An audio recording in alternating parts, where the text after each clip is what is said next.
Romans 3. God's righteousness upheld. Then what advantage has the Jew? Or what is the value of circumcision? Much in every way. To begin with, the Jews were entrusted with the oracles of God. What if some were unfaithful? Does their faithlessness nullify the faithfulness of God? By no means. Let God be true, though everyone were a liar, as it is written, that you may be justified in your words and prevail when you are judged. But if our unrighteousness serves to show the righteousness of God, what shall we say? That God is unrighteous to inflict wrath on us? I speak in a human way. By no means. For then how could God judge the world? But if through my lie God's truth abounds to his glory, why am I still being condemned as a sinner? And why not do evil that good may come? As some people slanderously charge us with saying, their condemnation is just. No one is righteous. What then? Are we Jews any better off? No, not at all. For we have already charged that all, both Jews and Greeks, are under sin, as it is written. None is righteous, no, not one.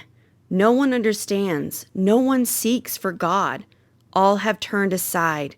Together they have become worthless. No one does good, not even one. Their throat is an open grave. They use their tongues to deceive. The venom of asps is under their lips. Their mouth is full of curses and bitterness. Their feet are swift to shed blood. In their paths are ruin and misery, and the way of peace they have not known. There is no fear of God before their eyes. Now we know that whatever the law says, it speaks to those who are under the law, so that every mouth may be stopped, and the whole world may be held accountable to God. For by works of the law, no human being will be justified in his sight, since through the law comes knowledge of sin, the righteousness of God through faith. But now the righteousness of God has been manifested apart from the law, although the law and the prophets bear witness to it, the righteousness of God through faith in Jesus Christ for all who believe. For there is no distinction, for all have sinned and fall short of the glory of God, and are justified by his grace as a gift through the redemption that is in Christ Jesus, whom God put forward as a propitiation by his blood, to be received by faith. This was to show God's righteousness, because in his divine forbearance he had passed over former sins. It was to show his righteousness at the present time, so that he might be just and the justifier of the one who has faith in Jesus. Then what becomes of our boasting? It is excluded by what kind of law? By a law of works?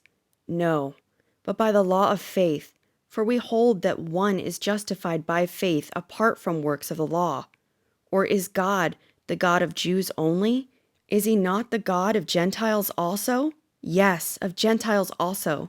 Since God is one, who will justify the circumcised by faith and the uncircumcised through faith. Do we then overthrow the law by this faith? By no means. On the contrary, we uphold the law.